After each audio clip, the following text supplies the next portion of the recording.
So it's obviously easy to figure out what happened in a campaign, or what the X's and Y's and Z's and ABC's and D's and E's and F's of share and performance needed to have been after an election. But of course, what you're going to be doing as a candidate, what you might be doing as a campaign manager, what political professionals need to do is figure out share and performance before it happens. And so you'll hear me talk about a 3x3 a lot. And this is a classic 3x3. This could be a 4x4, a 5x5, a 10x10, or when we talk about microtargeting, 1,000 by 1,000. But it's basically looking at the world in two dimensions: someone's probability of voting and someone's probability of voting Democrat or Republican.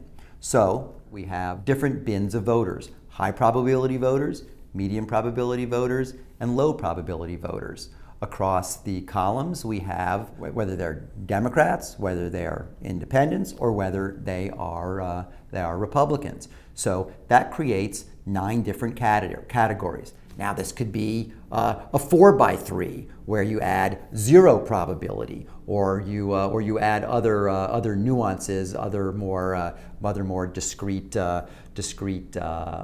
categories below each of those.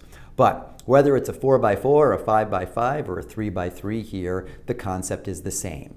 That what candidates are doing, what campaigns need to do, is estimate what the lay of the land is, what the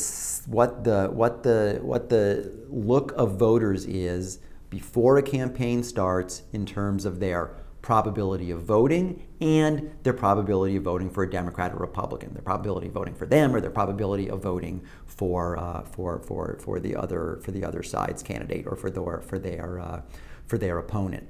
And people make campaigns very complicated, but at the end of the day, campaigns are doing 2, maybe 3 things.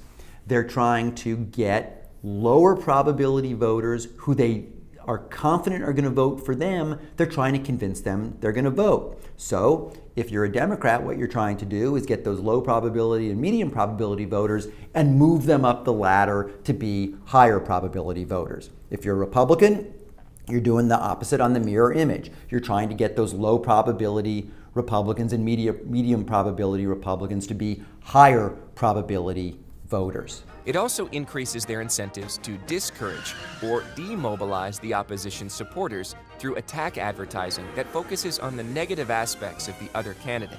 The other thing that campaigns do is maximize the loyalty within the cells. So yeah, it's the case that if someone is registered or has been modeled as a Democrat, that they have a high probability of voting for a Democrat, but you want to maximize that probability. You want to get that 92 or 93% that George W. Bush got versus that 89% that John Kerry got in 2004. So campaigns are trying to move their likely supporters up the chain, up the ladder in terms of probability of voting, and they want to maximize the chance that their partisans will vote for them. And then lastly, they want to look at independents or swing voters who are very likely going to vote and get a greater share of those independent or swing voters.